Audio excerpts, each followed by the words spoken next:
নমস্কার, মায়া টিভি এবং globe TV সকল দর্শক বন্ধুকে স্বাগত জানাই। আমরা এখন লাইভে এসেছি সরাসরি। আপনারা যারা মায়া টিভি এবং গ্লোব টিভির ওপারে বসে আছেন, যারা এতক্ষণ ভাবছিলেন যে স্যার কখন লাইভে আসবে, আর আপনারা আপনাদের প্রবলেমের কথা আমাদের সাথে শেয়ার করবেন। হ্যাঁ, আমরা লাইভে এসেছি, আপনারা যে কোনো প্রবলেমের কথা আমাদের সাথে শেয়ার করতে পারেন। দেখুন স্ক্রিনে একটি নাম্বার যাচ্ছে 8272940706, সরাসরি কথা বলার জন্য। এই নাম্বারে ফোন করে আপনাদের যে কোনো প্রবলেমের কথা আমাদের বলতে পারেন। দেখা যাক আপনাদের প্রবলেম কিছু সমস্যার সমাধান আমরা করতে পারি কিনা। আজকে আমাদের সাথে আছেন ডক্টর সেন ইউনিটের chief executive medical officer doctor Binod Singh. নমস্কার স্যার। নমস্কার স্যার, আমরা যে বিষয়টি নিয়ে আলোচনা করব, অ্যাঙ্কোলাইসিস স্পন্ডিলাইসিস, মানে যে কোনো মানুষের তো এখনও এই রোগটি হচ্ছে, তো আয়ুর্বেদের কি ট্রিটমেন্ট আমরা পেতে পারি? না, প্রথম কথা যে কোনো মানুষে হয় না, কেন কি এটা একদম রেয়ার কেস। আর এর কোনো ট্রিটমেন্ট অন্য কোনো প্যাথিতে নেই। যদি অন্য কোনো প্যাথিতে হতো, মানে মানুষরা যখন শরীর খারাপ হলে যাদের কাছে যায়, তাদের কাছে যদি এর ট্রিটমেন্টটা হতো, তো তারা এই রোগেরটাকে অটো ইমিউনো আর্থারাইটিস বলতো না। অটো ইমিউনো আর্থারাইটিস বলার মেন একটাই উদ্দেশ্য কি, হ্যাঁ ভাই, ওনার কাছে এই রোগের কোনো ট্রিটমেন্ট নেই, আর আপনাকে যদি সুস্থ হতে হয় বা সুস্থ জীবনযাপন করতে যদি ইচ্ছে হয়, তাহলে আপনাকে সারা জীবন ওষুধ খেতে হবে। আর দেখাই গেছে কি সারা জীবন ওষুধ খাওয়ার পরেও মানুষরা ঠিক হয়। মানে এটা কেন যে এটার জন্য আমাকে সারা জীবন ওষুধ খেতে হবে? হ্যাঁ, তো এর কোনো ট্রিটমেন্ট নেই। অ্যাঙ্কোলাইজিং স্পন্ডোলাইসিসটা কি এটা আগে জেনে নাও। আমাদের যে কোমরের কাছে স্যাক্রোইলিয়াক যে জয়েন্ট আছে, এরা যখন এক অপরের সঙ্গে যখন ফিউজড হয়ে যায়, তখন আমাদের এই স্পাইনের ওপরে একটা চাপ ক্রিয়েট করে। যে কোনো জিনিসকে তুমি যদি নিচে থেকে খুব চেপে ধরো, তো দেখবে ওপর থেকে এই আঙুলটা ধীরে ধীরে বেঁকে যেতে আরম্ভ করবে। তো এর জন্য বেশ কিছু, মানে যার তুমি কথা বলছো বা আমি যাকে বোঝাতে চাইছি কি ভাই আপনার কাছে এর ট্রিটমেন্ট নেই, তারপরেও কেন আপনারা পেশেন্টকে ভুল বুঝিয়ে নিজের কাছে রাখেন? কেন কি এই রোগের মধ্যে স্পাইনটা একটা এমনি কার্ভ নিয়ে নেয়, মানে এক প্রকারের এমনি ঝুঁকে যায়। তাদের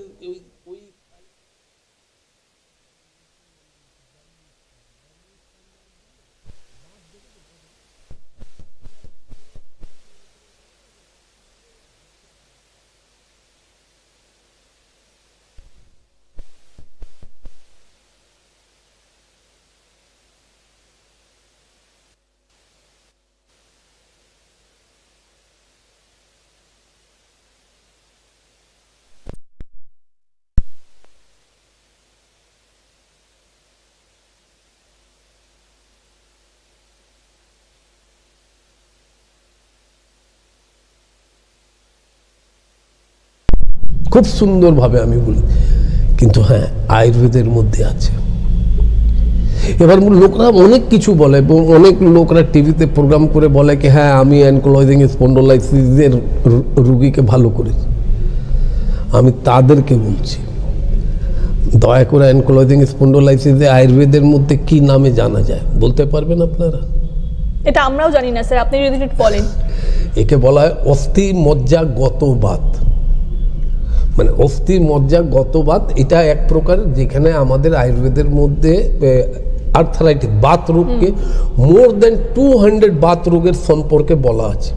ইভেন তুমি দেখবে তো, মানে কিছু এমনি রুগী দেখবে কি ওরা ভালো করে হাঁটতে পারে না। পার্কিনসনের রুগীদেরকে দেখবে ওদের নিজের শরীরটাকেও ওরা কন্ট্রোল রাখতে পারে না। এই পার্কিনসনটাকেও আমরা না আয়ুর্বেদের মধ্যে বাত বাত রোগে হিসেবে আমরা এটাকে জানি।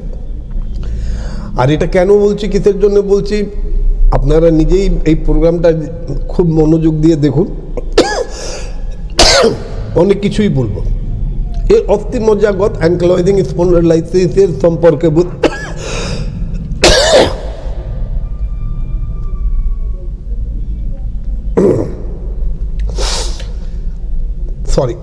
গলাটা একটু ফেসে গেছিলো, এই জন্য কাশিটা হচ্ছিল।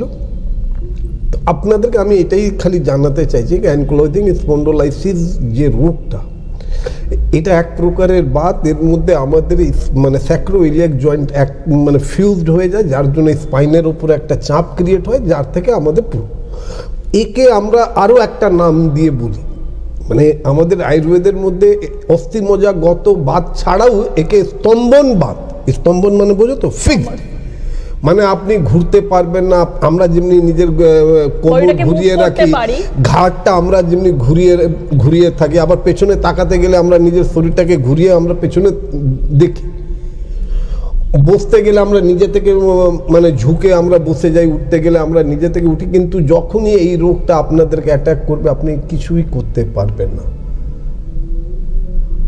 আর এর কোনো ট্রিটমেন্টও নেই। যে প্যাথির পেছনে আপনারা দৌড়ান কেন, আমি বেসিক্যালি দেখেছি কি কলকাতার মানুষরা একদম বেশি কিছু হলেই সাউথ ইন্ডিয়াতে পালিয়ে যায়।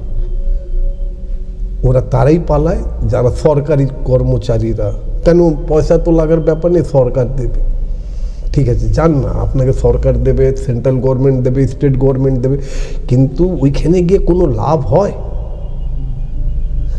যেখানে গিয়ে আমাদের লাভ হয় সেখানে আমরা ওইখানে যাওয়া দরকার, যেখানে লাভ হয় ওইখানে। আজকাল তো নেটের জামানা হয়ে গেছে, আপনি সার্চ করুন না কি অ্যানক্লোজিং স্পন্ডোলাইসিসের অরিজিনাল ট্রিটমেন্ট, মানে মানুষরা কোন প্যাথিতে গিয়ে ট্রিটমেন্ট করিয়ে নিজেকে সুস্থ রাখতে পারে, নেটে সার্চ করলেই আপনারা বুঝতে পারবেন। তারপরেও কেন আপনারা ওই দিকে দৌড়ে যান আমি বুঝতে পারি না, ওনারা কিভাবে ট্রিটমেন্টটা করেন। এবার আপনাদেরকেও আমি একটু জানিয়ে দিই। প্রথম যখন পেশেন্ট নিজেকে ভাবে কি হ্যাঁ ওর শরীরের মধ্যে হাড়ের কোনো জড়িত কোনো রোগ হয়ে গেছে, তখন তো শিওর ওর তো ভয়ের আর কিছুই না। HbL27 যদি করান, ওইটা পজিটিভ যদি বেরিয়ে যায়, তাহলে এটা আপনাকে ধরে নিতে হবে কি আপনার শরীরের মধ্যে হাড়ের কোনো জঘন্য রোগ ধরে ফেলেছে। এরপরে ওইটা নিয়ে যখন আপনি ট্রিটমেন্ট করাতে যেখানে যান, কেউ আপনাকে ভালো করতে পারবেন। স্টার্টিংয়ে ওনারা যে ওষুধটা দেন anti inflammatory, non steroid anti inflammatory drug দিয়ে ওনারা আরম্ভ করেন আপনার চিকিৎসাটা। কিন্তু ওনারা খুব সুন্দরভাবে জানেন কি এই ওষুধটা যদি আপনারা 1 মাস 2 মাস থেকে বেশি যদি খেয়ে ফেলেন, তাহলে আপনার লিভার প্রবলেম করবে, আপনার ডাইজেশনের প্রবলেম হয়ে যাবে, আপনার বাউল মুভমেন্ট ক্লিয়ার হবে না, ইভেন কানের মধ্যে একটা আজাব রকমের আপনারা শব্দ শুনবেন, বুকের ওপরে একটা চাপ ক্রিয়েট হবে। তখন আপনি আবার যখন যাবেন এই চিকিৎসকের কাছে, তো উনি সঙ্গে সঙ্গে ওই ওষুধটাও বন্ধ করেন। এবার ওইখানে উনি চার্জ করেন কর্টিকোস্টেরয়েড। ইয়েস, যে বা যারা আমাদের অ্যানক্লোজিং স্পন্ডোলাইসিসের পেশেন্টরা বা ওনার বাড়ির লোকরা যদি আমাদের প্রোগ্রাম দেখছেন, আর ওনারা যদি নিজের পেশেন্টের ট্রিটমেন্ট অন্য জায়গা, যেই দিকে আমি আঙুল করছি ওই দিকে যদি উনি দেখাচ্ছেন, তো দেখবেন প্রেসক্রিপশনের মধ্যে যে ওষুধটাগুলো থাকবে ওই ওষুধকে আপনি নেটে সার্চ করলেই দেখে নেবেন, ওর মধ্যে বেশ কিছু ওষুধ আপনাকে কর্টিকোস্টেরয়েড দেওয়া হচ্ছে। আর আমি তো জানি কি এখন তো মানে ক্লাস 10-এর বাচ্চারাও জানে কি স্টেরয়েড জাতীয় ওষুধ খেলে কি হয়, শরীরে কি কি ক্ষতি হয়। তারপরেও কি করবেন আপনারা, করবেনটাই কি, এটাও তো হতে পারে কেন কি আপনারা তো ওই প্যাথি ছাড়া তো আর কোনো প্যাথির নামও আপনারা জানেন। স্টেরয়েড আমাদের শরীরের পক্ষে কতটা ক্ষতিকারক, মেন কথা কি হয় কি, আর যারা ওইখানে গেছেন তাদের কাছে অন্য প্যাথির নামই ওনারা জানেন না। এমনি অনেক পেশেন্টকে মানে আমি প্রশ্ন করি কেন গেলেন, বলে স্যার আমরা তো জানতাম না কি আয়ুর্বেদ বলেও কিছু আছে। দাদা আপনাদের এখনো সময় আছে, আপনাকে মেনে নিতে হবে, আপনাকে জেনে নিতে হবে। কেন কি আজ আয়ুর্বেদকে ওয়ার্ল্ড হেলথ অর্গানাইজেশনও ভ্যালু দিচ্ছে। ইয়েস, ভুলে গেলেন করোনাতে আপনারা যে মানে কোয়াতটা খেতেন, আয়ুষ কোয়াত, ওইটা অন্য কোনো প্যাথির লোকরা তৈরি করেনি, ওটা আয়ুর্বেদই তৈরি করেছিল। আর ওই কোন জিনিস দিয়ে তৈরি করেছিল, যে জিনিসটা আপনার বাড়িতে এমনি পড়ে আছে। আর তার থেকেই মানুষরা, আমাদের দেশের মানুষরা ওই কোয়াতটা সকালবেলা মানে খালি পেটে খেয়ে করোনাকে হারিয়েছে, যেটাকে আমরা বলি কারা সকালবেলা। তো এটা করোনাকে আমরা হারিয়ে দিয়েছি। তো এর থেকে আপনার এটা বোঝা দরকার কি যে পদ্ধতির দ্বারা আপনি করোনাকে হারিয়েছেন, যেখানে পুরো করোনা আপনার পুরো বিশ্বকে হারিয়ে দিয়েছিল, সেখানে আমরা করোনাকে হারিয়েছিলাম কোন প্যাথি দিয়ে? নিশ্চয়ই ওটা আয়ুর্বেদই ছিল। এবার আপনাদের আমি একটু বুঝিয়ে দিই কি অ্যানক্লোজিং স্পন্ডোলাইসিস হলে আপনারা যেখানে দৌড়ে যান ওনারা আপনাকে কিভাবে ট্রিটমেন্টটা করেন। প্রথমে তো আমি বলে দিলাম নন স্টেরয়েড অ্যান্টি ইনফ্লামেটরি ড্রাগ চালানো, ওইটা 2 মাস চলবে। 2 মাসের পরে আপনার শরীরের মধ্যে বিভিন্ন সাইড এফেক্ট হতে আরম্ভ করবে। তারপরে আপনি যখন আবার চিকিৎসকের কাছে যাবেন, উনি আপনাকে কর্টিকোস্টেরয়েড দেবেন। কর্টিকোস্টেরয়েডটা কতদিন খাবে? ওটাও খুব বেশি হলে 2 মাস। কেন কি 3য় মাস পা দিতে গেলেই আপনার শরীরের মধ্যে বিভিন্ন প্রকারের বিভিন্ন ধরনের রোগগুলো আবার নতুন করে উৎপত্তি হবে। আর আমি নিশ্চিত কি যে চিকিৎসককে আপনি দেখিয়ে এইসব উল্টোপাল্টা মেডিসিনটা খাচ্ছেন, উনিও চালাক, উনিও খুব ভালো করে জানেন কি এই ওষুধটা কতদিন খেলে আপনার কি কি এফেক্ট হতে পারে। ওর সঙ্গে সঙ্গে উনি ওইখানে বন্ধ করবেন। এবার বন্ধ করার পরই মেন ওনাদের অস্ত্রটা এখন আরম্ভ হবে। ওনারা আপনাদেরকে বলবেন, যে বা যারা অ্যানকোলজিং স্পন্ডোলাইটিস রোগ থেকে আক্রান্ত হচ্ছেন তাদেরকে ওনারাই বলবেন কি না ভাই এখন আর ওষুধ দিয়ে হবে না, আপনাকে ইঞ্জেকশন নিতে হবে। এক একটা ইঞ্জেকশনের দাম মোর দ্যান 80,000। খুব কম করে যদি আপনি হিসেবটা করেন 70,000 থেকে আরম্ভ হয়, যেটা 1,20,000-25,000 একটা ইঞ্জেকশনের দাম হয়। আর একটা নিলেই আপনি সুস্থ হবেন কোনো গ্যারান্টি নেই, কেন কি ওইখানে চিকিৎসক আপনাকে বলবে 12খানা নিতে। এবার ভেবে নেন অনেকজনের কাছে প্রচুর টাকা আছে, কোনো ব্যাপার না, উনি দিয়েই দিলেন। 12খানা যদি এক একখানা দাম হয় যে 1 লাখ টাকা, তাহলে কোথায় গিয়ে সেটা দাঁড়াচ্ছে? না না হোক না, অনেক মানুষ আছে নিজের সন্তানের জন্য ঘর বাড়ি বিক্রি করে 12 লক্ষ টাকা খরচা করে 10-12খানা ইঞ্জেকশন নিজের সন্তানকে দিতেই পারে। কিন্তু তারপরেও কি আপনি ঠিক হচ্ছেন? কিন্তু যাদের কথাতে আপনারা ইঞ্জেকশন নেবেন তাদেরকে আমি আপনাদেরকেই বলছি, আপনাদের হয়ে বলছি, দয়া করে যিনি আপনাদেরকে বলবেন ইঞ্জেকশনই, তার ইঞ্জেকশনের দামটা অতই হবে, তখনই ওনাকে চার্জ করবেন। স্যার আপনি আমাকে লিখিত দিন তো ইঞ্জেকশন দেওয়ার পর আমার পেশেন্ট সুস্থ হবে কি হবে না। দেখবেন ওরা আপনাকে কিছুই দেবে না, ওরা ডাইরেক্ট বলবেন নিতে হলে নাও, না হলে আপনি চলে যাও। ইয়ানি কি এতদিন ধরে আপনার ওপরে যে এক্সপেরিমেন্টটা করা হয়েছিল তখন ওরা বুঝেও যায় কি হ্যাঁ এবার পেশেন্ট ওর ভুলগুলো ধরতে আরম্ভ করে দিয়েছে।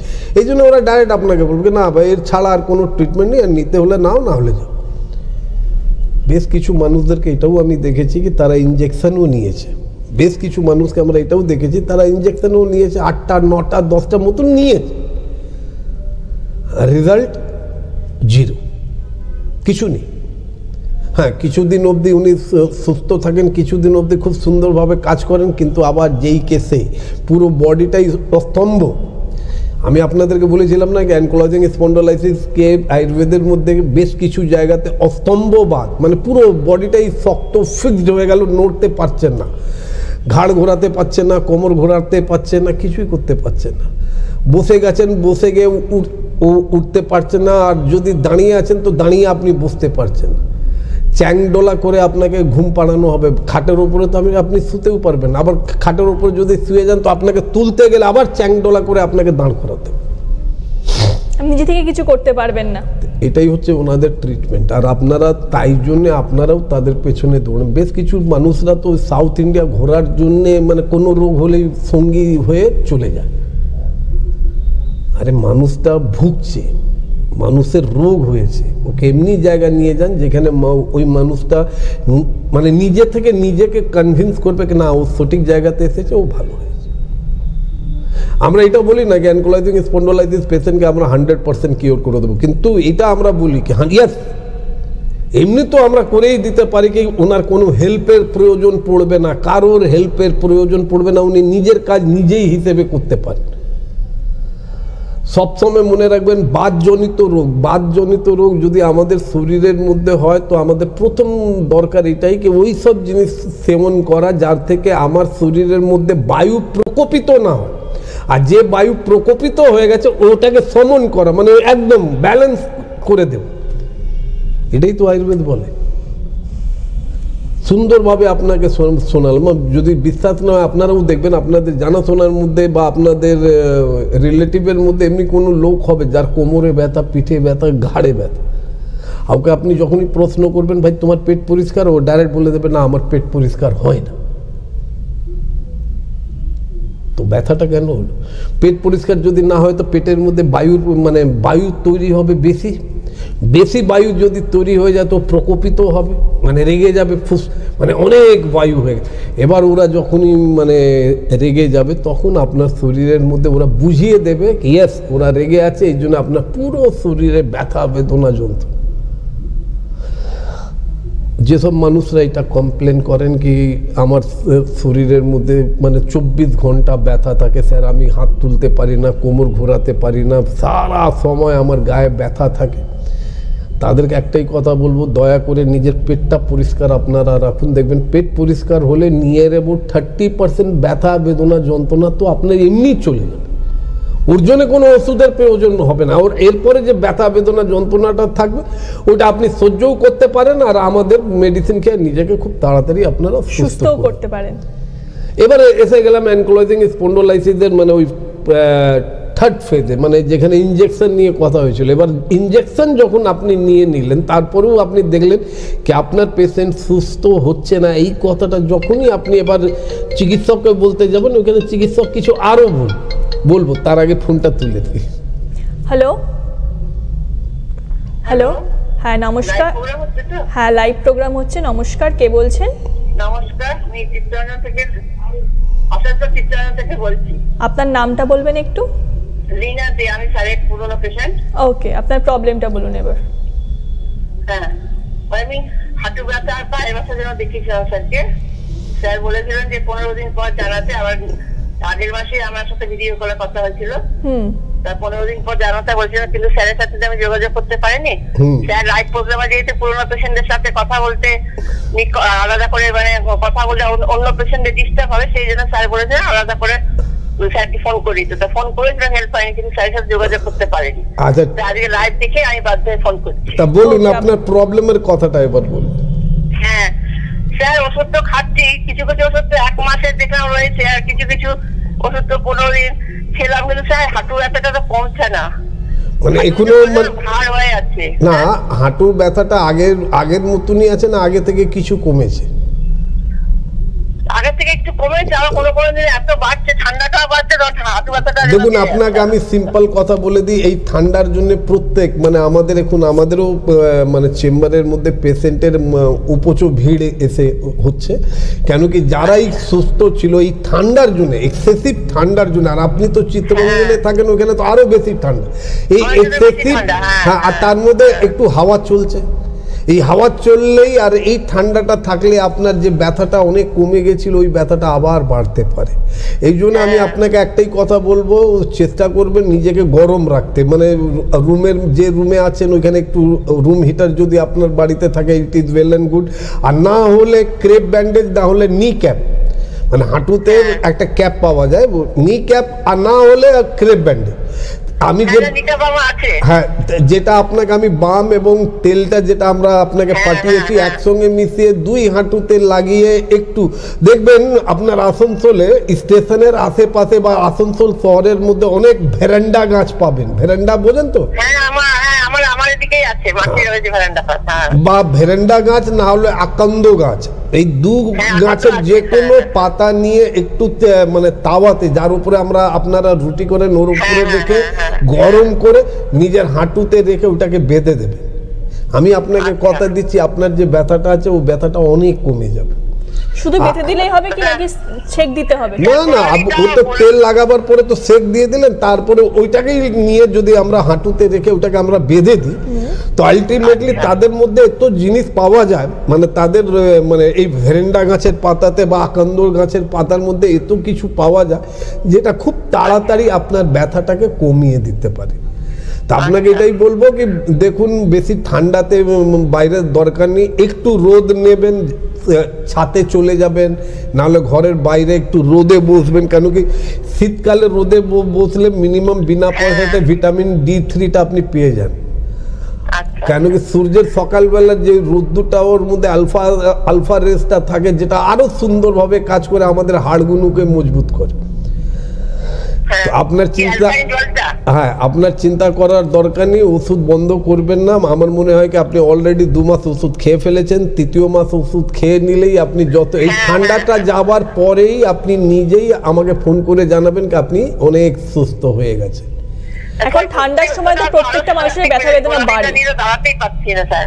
হ্যাঁ, গোলাটি যেটা আপনি সেদিকে দিয়েছিলেন একটা ওষুধ, এখন 1 মাস খেতে, ওটা আপনার 10 দিন খাওয়া হয়েছে আর কি। আচ্ছা, গোলাটিতে দাঁড়াতে পারছি না, গোলাটিতে যেন বেশি কষ্ট হচ্ছে আমাকে হাঁটাচলা করতে। কিছুই না, সন্দক লবণ আছে তোমার? হ্যাঁ, সন্দক লবণ 7 তো করি আমি আপনাকে আমি আগে বলেছিলাম, আপনি বলেছেন আমি সন্তপ্রবন্ধী শাক করছি, তারপরে ওই ডাক্তার সেনের শুনে ওই গ্রিন ওই বামটা ওইটা গরম করে লাগাচ্ছি, সবই করছি। ঠিক আছে, আমার মনে হয় গোড়ালির হাড়টা বেড়ে গেছে। আপনাকে একটা রিকোয়েস্ট করব, যদি পারেন ওই যে গোড়ালিতে ব্যথা হচ্ছে ওই গোড়ালির আপনি একটা এক্সরে করিয়ে নেন। এক্সরে করিয়ে আপনি আমাকে হোয়াটসঅ্যাপে রিপোর্ট পাঠিয়ে দেন, আমি দেখে নেবার পরেই বলে দেব। যদি হাড় বেড়ে থাকে তাহলে ওইখানে আপনাকে ওষুধ খেতে হবে। আর ওষুধটারও নাম আমি আপনাকে বলে দিতে পারি, যদি পারেন অনলাইনে আপনি একটু সার্চ করুন, অনলাইনে যদি ওষুধটা পেয়ে যান তো আপনি আনিয়ে খেতে পারেন। ওষুধের নাম হচ্ছে বারকালভিন। বারকালভিন এটা তো স্যার আনিয়েছি, এটা আপনি থেকে নাম বলেছেন আমাকে। হ্যাঁ, তো এটা তো খাচ্ছি, এটাই খাচ্ছি আমি। আপনি এটা 2টো করে দিনে 2বার খান, আর সন্দক লবণ থেকে নিজের গোড়ালিতে একটু চেপে চেপে সেক দিন, দেখবেন আপনি খুব তাড়াতাড়ি সুস্থ হয়ে যাবেন। ঠিক আছে স্যার, বলতে যে ওই যে ক্যাপসুলটা বলে ওটাকে একসাথে 2টো করে খাবো 2বার? না, দিনে 2টো করে বললেন। দিনে 2টো, মানে সকালে 2টো, রাতে 2টো? হ্যাঁ জি 2টো করে দিনে 2বার আপনি যদি খান তো আপনি নিজেই দেখবেন কি আপনার ব্যথা বেদনাটা কমে গেল। আচ্ছা স্যার, আরেকটা কথা বলতে, সেদিকে যে আপনি বলছেন না চ্যানেলটা কেটে গেল, ওই যে আপনার ওই কি বলে ওটা ছড়া, তারপরে ওই যে ওগুলো দিয়ে একটা করে পেস্ট করে গুঁড়ো করে খেতে বলছি না, ওটা কি আমরা খেতে পারি? কেন খেতে পারেন না কেন? ওইটা তো আমি জেনারেল টনিক হিসেবে বলেছিলাম, আর প্রত্যেক মানুষকে বলেছিলাম যে এই শীতকালের মধ্যে যদি আপনারা ওই পাউডারটা যদি তৈরি করে নেন, আপনি যদি দুধ আপনার হজম হয় দুধের মধ্যে গুলেও খেতে পারেন, গরম জলের মধ্যে গুলেও খেতে পারেন।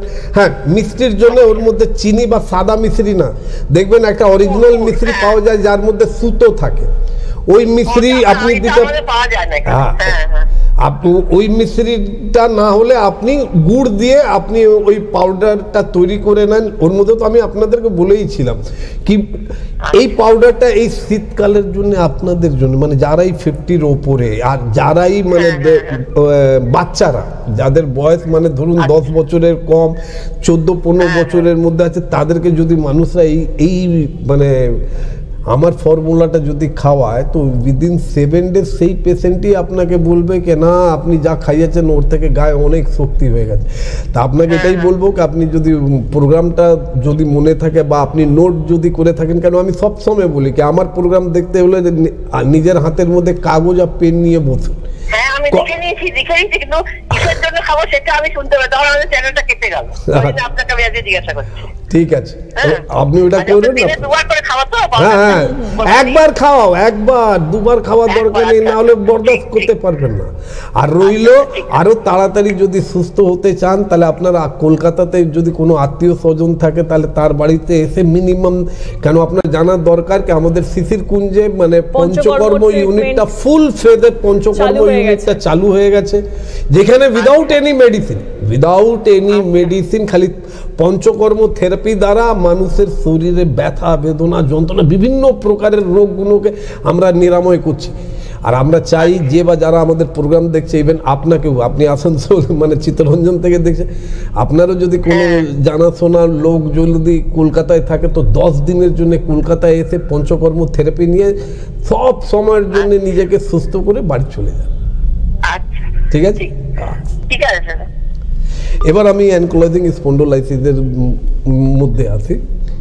কেন কি ওদের যেমনি প্রথম আপনাকে আমি বলে দিলাম কি নন স্টেরয়েড অ্যান্টি ইনফ্ল্যামেটরি ড্রাগ, তারপরে হলো কর্টিকোস্টেরয়েড, তারপরে হলো ইঞ্জেকশনের পরটা কি, কেন এটা ওরাও জানে। ওরা যখন ইঞ্জেকশনটা আপনার প্রেসক্রিপশনে লেখে ওরা খুব সুন্দরভাবে জানে কি এই ইঞ্জেকশন থেকেও আপনি সুস্থ হবেন না, মানে অ্যানকোলজিং স্পন্ডোলাইসিস পেশেন্টটা সুস্থ হবে না, এটা চিকিৎসকরা খুব সুন্দরভাবে জানে, কিন্তু তারপরেও আপনাদের উপরে এক্সপেরিমেন্ট করে। এবার যখন ইঞ্জেকশন নিয়ে নেওয়া হলো এর পরেও যদি আপনি ভালো হননি তখন কি বলে ওরা, তখন ওরা বলে কি ভাই সব কিছু ট্রান্সপ্ল্যান্ট মানে সরাতে হবে, আপনার মানে পেলভিক বোন এক অপরের সঙ্গে জুড়ে গেছে ওটাকে বার করুন, ওর জায়গাতে আপনাকে স্টিলের পেলভিক মানে জয়েন্টটা লাগাতে হবে, স্যাক্রোইলিয়াক জয়েন্টটা আপনার স্টিফ হয়ে গেছে এক অপরের সঙ্গে ফিউজড হয়ে গেছে, ওইখানে ওনারা কি করবেন, ওনারা আপনাকে বলবেন দেখো ভাই সব তো হাড়গুলো একসঙ্গে জুড়ে গেছে ভাই, এই হাড়গুলো বার করে ওইখানে স্টিলের বলার মানে এটাই হলো কি যে যে হাড়গুলো জুড়ে গেছে সেই হাড়গুলোর জায়গাতে লোহার স্টিলের মানে ভার্টিব্রা সব কিছু লোহার ইয়ানি কি শরীর তো থাকবে, কিন্তু শরীরের মধ্যে চামড়া থাকবে, মাংস থাকবে, রক্ত থাকবে, কিন্তু হাড়ের জায়গাতে স্টিলনেস স্টিল। ভেবে নেন আপনারা কি আপনারা কোনটা পছন্দ করতে চাইছেন, যেটা ভগবান দিয়ে আপনাকে পাঠিয়েছে ওইটা আপনারা পছন্দ করতে চাইছেন, বা আপনারা সেটা পছন্দ করছেন যেটা ভগবান দিয়েছে ওটাকে আপনার শরীর থেকে বাদ দিয়ে ওইখানে কৃত্রিম কিছু লাগানো হচ্ছে। কিছু আর একটা কথা মনে রাখবেন, সবসময় মনে রাখবেন, কৃত্রিম মানে আমার কিডনি নষ্ট হয়ে গেছে, আমার মায়ের কিডনি নিয়ে আমার মধ্যে লাগানো হয়েছে, তো আমি কি সুস্থ হয়ে গেলাম? না, খুব বেশি হলে একটা সময় আমার লাইফের মধ্যে কিছু সময় বেড়ে গেল। আমি যেটা 2 বছর 3 বছর পরে মরতাম, আমি এবার মরবো 5-6 বছর 7 বছর পরে, यानी কি ডেইলি ভুগে লিভার হয় না, ট্রান্সপ্ল্যান্ট হয় না, লিভার নষ্ট হয়ে গেছে, লিভারের জায়গাতে মায়ের লিভার বা কারোর লিভার নিয়ে ওইখানে ট্রান্সপ্ল্যান্ট, ও কি ভালো হয়ে গেল? নেব কেন? একটা সব সময় কথা মনে রাখবেন, আমাদের শরীর বাইরের কোনো জিনিসকে বেশিক্ষণ নিজের শরীরের মধ্যে রাখে না। যে বা যারা কিডনি ট্রান্সপ্ল্যান্ট করান তাদেরকে আপনি দেখবেন, তারা যদি আপনার জানাশোনাতে হয় তাহলে ওর বাড়িতে গিয়ে জিজ্ঞেস করবেন কি কি ওষুধ খাচ্ছেন, তো আপনি দেখবেন উনি স্টেরয়েড ওষুধ খাচ্ছেনই। হ্যাঁ, স্টেরয়েড ওষুধ ওনাকে খেতেই হবে। আর আপনারাও খুব ভালো করে জানেন কি স্টেরয়েড ওষুধ খেলে আপনাদের কি কি ক্ষতি হতে পারে। সেই জন্য আমি আপনাদেরকে বলবো, যে বা যারা অ্যানকোলজিং স্পন্ডোলাইসিস রোগ থেকে আক্রান্ত আছেন বা ভয় পাচ্ছেন কি ভাই এই রোগ তো এমনি হয়ে গেছে আর আমি কখনো ভালো হব না, একদম না, চিন্তা করার কোনো দরকার নেই। আপনাদের কাছে এসকেএসএন ইউনিট আছে, তাদের চিন্তা ভাবনা করতে দেন যাদের কাছে ডক্টর এসকেএসএন ইউনিটের কোনো চিকিৎসক নেই। লেকিন আপনাদের কাছে, মায়া টিভির দর্শকদের কাছে, গ্লোব টিভির দর্শকদের কাছে তো ডক্টর এসকেএসএন ইউনিটের ফুল টিম আছে। নিজেকে সুস্থ যদি করতে চান, কিছু করার দরকার নেই, এখানে 2টো নম্বর দেওয়া আছে, হেল্পলাইন 2টো নম্বর দেওয়া আছে। আর কোনো নম্বর নোট করুন বা না করুন, কিন্তু এই 2টো নম্বরটা নোট করুন। কেন কি এই 2টো নম্বরকেই আমি নাম দিয়েছি সুখের চাবিকাঠি। শুনতেও মানে ভালোই লাগে, ভালো লাগার উচিত। কেন কি সুখের চাবিকাঠিটাই হচ্ছে এই 2টো নম্বর। এই 2টো নম্বর যে কোনো প্রবলেম, এটা কখনো ভাববেন না কি আজকে ডক্টর সিং অ্যানকোলজিং স্পন্ডোলাইসিস নিয়ে কথা বলছে তো আমার কিডনি নষ্ট হয়ে গেছে, কিডনির সম্পর্কে কি ডক্টর সিং বলবে? 100% কথা বলি স্যার, যাদের এই অ্যানকোলাইসিস স্পন্ডোলাইসিস জিনিসটা হয়েছে তাদের ধরুন সিঁড়ি ভাঙা বা অনেকক্ষণ হাঁটা কি খুব দরকার, নাকি তারা হাঁটবে না? এনারা তো বলেন, মানে দেখুন আমি সিম্পল একটা কথা বলি, এনারা বলেন কি তোমাকে এক্সারসাইজ করতেই হবে। আপনি এক্সারসাইজ তখনই করতে পারেন যখন আপনার জয়েন্টগুলো ফিক্সেবল না থাকে। এবার জয়েন্ট যদি ফিক্সড হয়ে যায় তো আপনি এক্সারসাইজ করবেনটা কি, আপনি হাঁটবেন কি করে? দেখুন কি আছে। হ্যালো হ্যালো, হ্যাঁ নমস্কার, কে বলছেন? আমি বাঁকুড়া থেকে বলছি। আপনার নামটা প্লিজ? নামটা চম্পা কর। ওকে, আপনার প্রবলেমটা বলুন। হ্যালো হ্যালো, আপনার প্রবলেমটা বলুন। আর প্রবলেমটা অর্থ হয়েছে, এই হয়েছে প্রথমত এলাকাতে ওষুধ খাচ্ছে, এখন টটকা আছে নাকি সেজন্য বলছি। না তো যে এলোপ্যাথ মানে যার কাছে দেখাচ্ছেন তার থেকে টোটকা নেননি আপনি, যাকে দেখাচ্ছেন, যাকে ফিস দিয়েছেন তার থেকে টোটকা নেননি। আপনি তো আমাকে দেখানেনি, আপনি নিজেও জানেন না কি আপনার পাইলস হয়েছে না ফিস্টুলা হয়েছে না ফিসরাল হয়েছে। কি হয় পায়খানা যেতে? রক্ত আসছে, মানে প্রথমে রক্ত বেরোয় না প্রথমে স্টুল বেরোয়? রক্তটা কি পায়খানার সঙ্গে লেগে বেরোয় না আগে রক্তটা বেরিয়ে যায় তারপরে পায়খানাটা হয়? কোনটা হয়? আগে একটু ঝুলে আছে, একটু সামান্য। আপনাকে ডাক্তার, আপনি তো ডাক্তারকে তো দেখিয়েছেন, আপনি তো ওনার ওষুধ খাচ্ছেন। কতদিন ধরে ওষুধ খাচ্ছেন? হচ্ছে মাসে কেন খাচ্ছে। মানে এমনি কোন ভালো ডাক্তারকে দেখাচ্ছেন কি 1 মাস আপনি খেয়ে নিয়েছেন ওষুধ, তারপরেও আপনি টোটকার জন্য আপনি ফোন করেছেন? আপনি কি অ্যালোপ্যাথি খাচ্ছেন? হ্যাঁ অ্যালোপ্যাথিক ওষুধ খাচ্ছি। দেখুন, প্রথম কথা আপনাকে আমি বলে দিই, এখানে কোনো টোটকা নেই, কিছুই নেই। আর আপনি যদি নিজেকে সুস্থ যদি করতে চান, তাহলে একটাই কথা বলবো, এই দুটো নম্বরটা নোট করুন। দুটো নম্বরের মধ্যে ফোন করে একটা অ্যাপয়েন্টমেন্ট নিয়ে আপনি কলকাতায় এসে আমাদের সঙ্গে দেখা করুন। কেন কি পাইলসটা হচ্ছে, নিশ্চয়ই যাবো। না না, আরে আপনি যদি আসতেন তাহলে আপনি কখনো ভুল করেও আপনার মুখ থেকে ফসকাতো না কি টোটকা একটু বলে দিন। টোটকাটা যদি জানার ইচ্ছা হয় একটু শুনুন, খুব মনোযোগ দিয়ে আপনি একটু আমার কথাটা শুনুন। প্রথম আপনার খাবারের মধ্যে থেকে আদা বাদ করে দিন। আর আমি নিশ্চিত কি আপনি যে চিকিৎসককে দেখেছেন ও আপনাকে এটা বলেনি। দেখো, জিজ্ঞেস করো, জিজ্ঞেস করো। বলেছে যে খাবারের থেকে আদা বাদ দিতে? হ্যালো হ্যালো, প্রথম কথা আপনাদেরকে বলে দিই, আপনাদের যখন আমরা ভুলটা ধরাতে আরম্ভ করি তখন আপনারা লজ্জাতে কথা বলতে পারেন না। এই জন্য আমি আপনাকে বলেছি কি আপনার যে চিকিৎসককে এক মাস ধরে আপনি নিজের ট্রিটমেন্ট করাচ্ছেন, তাকে কখনো সে কি আপনাকে বলেছে কি আপনার খাবার থেকে আদা বাদ দিয়ে? সে কি আপনাকে বলেছে কি আপনার পাইলস কেন হলো? সে কি আপনাকে বলেছে কি কি করলে আপনার পাইলসটা তাড়াতাড়ি ভালো হয়ে যাবে? আপনি তো এক মাস ওষুধ খেয়েও এখন অবধি সুস্থ হতে পারেননি। আর আমরা বলি কি আমাদের উপরে যদি ভরসা করতে হয় তো মাত্র 15 দিন। আমাদের ওপরে যদি ভরসা করতে হয় তো মাত্র 15 দিন আমাদের কথা মতন নিজের ট্রিটমেন্ট করান, আমাদের কথা মতন ওষুধ খান। ওষুধ খাওয়ার পরে, ট্রিটমেন্ট করাবার পরে যদি আপনার মনে হয় কি yes you are getting minimum 10 to 20% relief, হ্যাঁ 15 দিন ওষুধ খেয়ে আমি 20% ভালো আছি, তাহলেই আপনি ট্রিটমেন্টটা কন্টিনিউ করবেন। কেন একটা কথা সবসময় মনে রাখবেন, পাইলস হয়েছে কিন্তু নিজেই আপনি জানেন না কি কেন হলো, কিসের জন্য।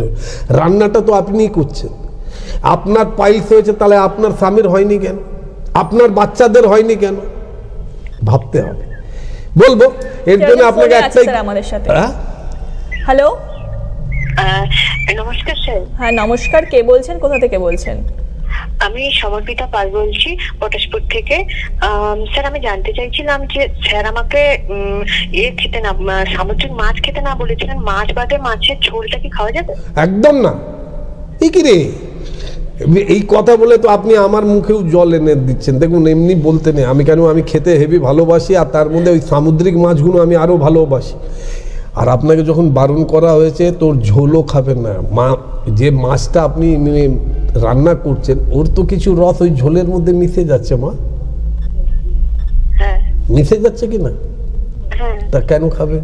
যখন আপনাকে বারণ করা হচ্ছে নিশ্চয়ই উনি কিছু ভেবে আপনাকে বারণ করেছে, কোনো কারণের জন্য বলেছে সামুদ্রিক মাছ খেতে না। আপনার কি স্কিনের কোনো প্রবলেম আছে? তব তো একদম ভুলে যান। আন্ডা, ডিমও খাওয়া চলবে না, যে কোনো প্রকারের ডিম, হাঁসের ডিম, মুরগির ডিম, ঘোড়ার ডিম তো হয় না, মানে যে কোনো প্রকারের ডিম, মাছের ডিম, কোনো ডিম খাওয়া যাবে না। হ্যাঁ মাছ খেতে পারেন, মিষ্টি জলের মাছ খেতে পারেন, ছোট মাছ, জ্যান্ত মাছ যদি খান ওটা ভালো। আর মুরগি না খাওয়াটাই ভালো, খাসির মাংস না খাওয়াটাই ভালো। যখন আপনি সুস্থ হয়ে যাবেন 100% খাবেন। আর একটা কথা সবসময় মনে রাখবেন, নিজেই আপনি বললেন আপনার স্কিনের প্রবলেম আছে, তো বিরুদ্ধ আহার করবেন না। বিরুদ্ধ আহারের মানে কি হবে বলো, বুঝিয়েছি তো? না, বিরুদ্ধ আহারের মানে হলো কি আমি যেদিন মাছ মাংস ডিম আমার বাড়িতে রান্না হয়েছে আমি সেদিন যেন দুধের কোনো আইটেম খাবো না। মারা নিজের সন্তানকে হেভি ভালোবাসে, ছেলের জন্মদিন আছে, মুরগির মাংস করলো, তার সঙ্গে পায়েস করে দিল। মা নিজেও জানে না কি এই মুরগির মাংস খাওয়ার পরে ছেলেটা যখন পায়েসটা খাচ্ছে তোর শরীরের মধ্যে কত রকমের টক্সিক তৈরি হচ্ছে। তো বিরুদ্ধ আহার আপনি করবেন না। স্কিনের ডিজিজ যদি আছে তো ওই শাক সবজি খাবেন না যার মধ্যে ওই যে চ্যাট को तुम लोग বাংলা में क्या बोलता है, মানে ওই ঢ্যাঁড়স কাটলে ওর মধ্যে আটা আটা লাগে, ওটাকে কি বলো তোমরা? মানে লোদ লোদ টাইপের। হ্যাঁ লোদ লোদ টাইপের যদি শাক সবজি আপনাদের যেমন পুঁই শাকের হয়, কচুতে হয়, কচু পান্নাতেও হয়, মানে এই সব শাক সবজিও দয়া করে আপনি খাবেন না। আর যদি পারেন তাহলে অ্যালার্জি যতই মানে যেমনই থাকুক ওগুলো খাওয়া যাবে না, একদম খাওয়া যাবে না। আর তার সঙ্গে আপনাকে একটাই খালি কথা, শীতকালের সময় আছে, বাজার কে যায়, আপনি না আপনার বাড়ির লোক? বাড়ির লোক যদি যায় তাকে বলবেন ও যেন আপনার জন্য ডেইলি 2টো করে দেশি গাজর, দুটো করে ডেলি দেশি গাজর যেন এনে দিয়ে দেয়, আর আপনি সকালবেলা ঘুম থেকে উঠে একদম বাসি মুখে কুলকুচিও করা যাবে না, একটা গাজর নেবেন, ভালো করে ধুয়ে নেবেন, ওটাকে দাঁত দিয়ে চিবিয়ে চিবিয়ে খেয়ে নেবেন। খাবার পর যখনই দেখে নিলেন হ্যাঁ গাজরটা আপনি খেয়ে নিলেন, তারপরে এক গ্লাস উষ্ণ গরম জল মুখে নেবেন, কুলকুচি করে জলটাকে গিলে নেবেন, নিয়ার অ্যাবাউট 40 মিনিট নিজের পেটের মুখের মধ্যে আর কিছু খাবার দেবেন না। আপনি নিজেই দেখবেন উইদিন ফিউ ডেজের মধ্যে আপনি কত তাড়াতাড়ি ভালো হচ্ছে। আরো কিছু জানতে চান? স্যার আমি বলছিলাম আমার গায়ে না খুব লোম, কি করা যায় বলুন তো? আপনি আগে নিজের থাইরয়েড পরীক্ষাটা করান, তাই আপনি নিজের লোয়ার অ্যাবডোমেনের ইউএসজিটা করান। হতে পারে পিসিওডি হতে পারে আপনি যদি হারমোনাল অ্যানালাইসিস যদি করান, আর ওর মধ্যে মেল যদি হারমোন বেশি থাকে তাহলে গায়ে লোম, গোপে মানে আমাদের গোপেও আপনার লোম হয়ে যেতে পারে, ফেসিয়াল হেয়ার হতে পারে, আপার লিপসে আপনার মানে চুল হতে পারে, বুকের মাঝখানে চুল হতে পারে। এই ধরনের যদি হয় তাহলে এটাই জেনে নিতে হবে কি আপনার শরীরের মধ্যে হারমোনাল ডিসব্যালেন্স হয়েছে। তো এটা আপনি সিম্পল হ্যাঁ টেস্ট করালেই হয়ে যায়, হারমোনাল অ্যানালাইসিস টেস্ট। আপনি না হলে সব থেকে বেস্ট এটাই হয় কি আপনি নিজের রক্ত পরীক্ষার মধ্যে টেস্টোস্টেরন হারমোনের পরীক্ষাটা করিয়ে নেন। যদি আপনার শরীরের মধ্যে টেস্টোস্টেরন হারমোন বেশি থাকে তাহলে আমাদেরকে ধরে নিতে হবে কি ছেলের হারমোনটা আপনার মধ্যে একটু বেশি আছে, তাই জন্য গায়ের মধ্যে এক্সেসিভ লোমটা হচ্ছে। আর না হলে অনেক ক্ষেত্রে এটাও দেখা গেছে কি আপনার যদি মানে থাইরয়েড থাকে তাহলেও আপনার লোম হতে পারে। আপনার যদি পিসিওডি থাকে মানে পলিসিস্টিক ওভারিয়ান মানে সিস্ট যদি থাকে তখনও আপনার তো বলার মানে এটাই হলো কি এটা যত অবধি আমরা না দেখবো তত অবধি আপনাকে আমরা বলতে পারবো না। ঠিক আছে মা? হ্যাঁ স্যার বলছিলাম আমার না পিরিয়ডটা মানে কম দিন হয় এবং অল্প অল্প হয়। এই জন্য তো বলছি আপনার বয়স কত? 22। বাচ্চা বিয়ে হয়েছে? না না। আপনি যত তাড়াতাড়ি পারেন নিজের বাড়ির লোকদেরকে বলে একটা ইউএসজি অফ লোয়ার অ্যাবডোমেন করিয়ে নেন। ইউএসজি অফ লোয়ার অ্যাবডোমেন আপনি করিয়ে নেন, আমি আপনাকে কথা দিচ্ছি হতে পারে আপনার পিসিওডি হতে পারে, সিস্ট হতে পারে। আর যদি পারেন আপনার রক্ত পরীক্ষার মধ্যে থাইরয়েডের একটু পরীক্ষাটা করিয়ে নেন। করাবার পরে এই আপনি জানেন 4টে থেকে 6টা আমি লাইভ প্রোগ্রামে থাকি, যে কোনো সময় আপনি একবার ফোন করে নেবেন। যে নম্বরে আপনি ফোন করছেন ওই নম্বরে ফোন করে আপনি আমার সঙ্গে কথা বলতে পারেন। আপনাকে আমি বলে দিই এটা কিছু করেন, করার পরে আপনি জানতে পারবেন কি কেন হচ্ছে। ঠিক আছে? কাট। আচ্ছা স্যার বলছিলাম আমি না পা মুচকে পড়ে গেছিলাম, ওখানে পাটা ব্যথা, কি করব? আপনি একটা প্রশ্নের জায়গাতে মা অনেক প্রশ্ন করে ফেললেন। এটা তো আপনি ওইখানে করেন যেখানে মানে আপনি যেখানে দেখাচ্ছেন ওইখানে করুন, দেখবেন ওইখানে আপনাকে ভালো করে। এই টিভির চালাকালীনে আমার পা মুচকে গেছে, আমার গায়ে চুল, এটা না। একটা প্রশ্ন করবেন, একটা প্রশ্নের উত্তর দিতে আমার ভালো লাগে। ঠিক আছে স্যার? আমরা যেটা বলছিলাম যে অ্যাঙ্কোলাইসিস স্পন্ডিলাইসিস মানে সিমটমগুলো আমরা কি পাবো? এখানে মেন অ্যাঙ্কোলাইজিং স্পন্ডিলাইসিসের প্রবলেমটা কিভাবে এরাইজ হয়, এটা খুব সুন্দর ভালো প্রশ্ন তুমি করেছো। এটা প্রত্যেক মানুষকে সকালবেলা ঘুম থেকে উঠছেন আর আপনার যদি মনে হচ্ছে কোমরটা ভারী ভারী লাগছে, কোমরে ব্যথা, কোমর থেকে ব্যথাটা নিচের দিকে নামছে, পাছার দিকে নামছে, তাহলে বেশি লেট করবেন না। যত তাড়াতাড়ি পারবেন নিজের হাউস ফিজিশিয়ানের সঙ্গে কথা বলে ওনাকে নিজের প্রবলেমটা, নিজের ফিলিংসটা বলবেন। উনি শিওর আপনাদের জন্য কিছু না কিছু রক্ত পরীক্ষা, কিছু না কিছু এক্স রে করতে উনি দেবেনই। আর ওইটা দেখার পরেই আমরা জেনে যাই কি হ্যাঁ আপনি এবার কোন রোগের দিকে আপনি এগোচ্ছেন। তো অন্তত আপনাদেরকে এটাই বলবো, যদি আপনাদের মনে হয় কি গ্র্যাজুয়ালি মানে আজকে কোমরে ব্যথা হলো, কালকে ছিল না, পরশু দিন আবার হলো, আবার একদিন দুদিন ছিল না, তারপরে আবার হলো, যদি এই ধরনের আপনাদের যদি কোমরের ব্যথাটা কোমর থেকে নিচের দিকে নামছে, যদি এমনি যদি কিছু হয় তো দয়া করে আর বেশি লেট করবেন না। যত তাড়াতাড়ি পারেন আপনারা নিজের হাউস ফিজিশিয়ানের সঙ্গে কথা বলুন, কথা বলে ওনাকে নিজের প্রবলেমগুলো জানান। জানাবার পরে উনি শিওর আপনাদেরকে অ্যাডভাইস দেবেন কি কি করণীয় দরকার। আর উনি যদি বলে দেন অ্যাঙ্কোলাইজিং স্পন্ডিলাইসিস তো দয়া করে আর দ্বিতীয়বার ওই আপনার হাউস ফিজিশিয়ানের কাছে যাবেন না, কেন ওনার কাছে গেলেই উনি সঙ্গে সঙ্গে লিখে দেবেন রেফার টু নিজের কারো জানাশোনার চিকিৎসকের কাছে বা কোনো সাউথ ইন্ডিয়াতে কোনো হসপিটালে। উনিও জানেন যে ওনাকে কোনো ট্রিটমেন্ট নেই। আর এইটা থেকে নিজেকে খুব তাড়াতাড়ি কলকাতার মধ্যে রয়ে নিজেকে তাড়াতাড়ি যদি সুস্থ করার যদি আপনার ইচ্ছে আছে তাহলে এটাই বলবো কি আর বেশি লেট করার দরকার নেই। এখানে 2টো নম্বর দেওয়া আছে। আমি সবসময় বলি না আপনাদের সুস্থ রাখার যে চাবি কাঠিটা আছে ডক্টর এসকে সেন ইউনিটের এই দুটো নম্বরের মধ্যেই আছে। ফোন করুন, ফোন করে একটা অ্যাপয়েন্টমেন্ট নিন, আমাদের সঙ্গে কথা বলুন, কনসাল্ট করুন, দেখুন না আমরা আপনাদের জন্য কি করতে পারি। বলবো কেউ আছে? Hello, hello SK Sen. হ্যাঁ নমস্কার, কে বলছেন? আমি হ্যালো, ময়নাগুড়ি থেকে বলছি। একটু জোরে বলবেন। হ্যাঁ ময়নাগুড়ি। ময়নাগুড়ি থেকে বলছেন, আপনার নামটা একটু বলুন। হ্যালো, হ্যাঁ নাম হলো কালীপদ সেন। ওকে, আপনার প্রবলেমটা বলুন। প্রবলেম আমার এই ঘন ঘন পেচ্ছাপ হয়। বয়স কত আপনার? বয়স কত? বয়স 65। হ্যাঁ, তো আপনি একটা কাজ করুন, প্রথম লোয়ার অ্যাবডোমেনের ইউএসজি করান। আমার যত মনে হয় আপনার প্রোস্টেট বেড়ে গেছে।